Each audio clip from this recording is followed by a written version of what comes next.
Nakahihintay ng lahat mga kayang miners. Unboxing na natin tong Wisdom. Kararating lang kaninang umaga to mga kayang miners. Galing ito sa Shenzhen City, Guangdong Province. So ano pang hinihintay natin? Higpit ng pagka balot nila. Wow. Ito siya mga kayang miners. Oh. Yan. Suspend. Wow. So ito na nga siya. May manual pa siya mga kayang miners.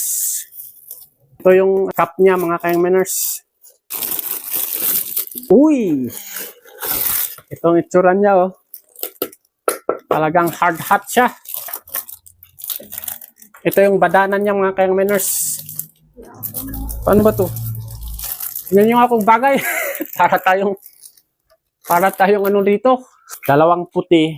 Hindi pala siya pareho. Ibang klase to. Itong isa yung may ano siya dito.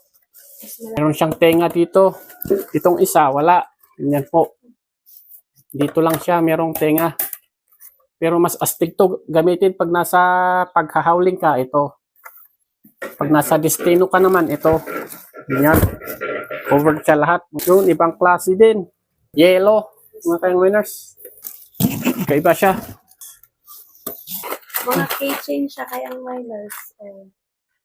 Hindi ko alam kung ang tawag dito, keychain daw. Keychain. Wow. Ito yung tali dito sa ulo. Mga kayang miners, ganun. Ganun siya. Tapos ilalagay dito yung ilaw. Ay, ito na yung ilaw. Yung ilaw natin mga kayang miners. Ito yung nauuso ngayon mga kayang miners. Yung walang cord. Ito siya. Tatlo ang ilaw niya. Ito naman yung may cord. Ito siya. KL6 mga kayang miners. Siya oh. Stig. Ito yung bagong labas ngayon. Puti yung ano dito. Tingnan naman natin yung ilaw. Yung lakas. Ito yung tinatawag na ng strobe light mga kayang miners. Try natin. Ganito siya.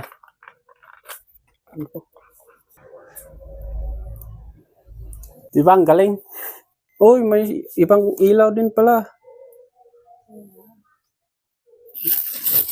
Sample nilalagay nila dito mga kayang miners para hindi siya magasgasan. Yun oh. Steak.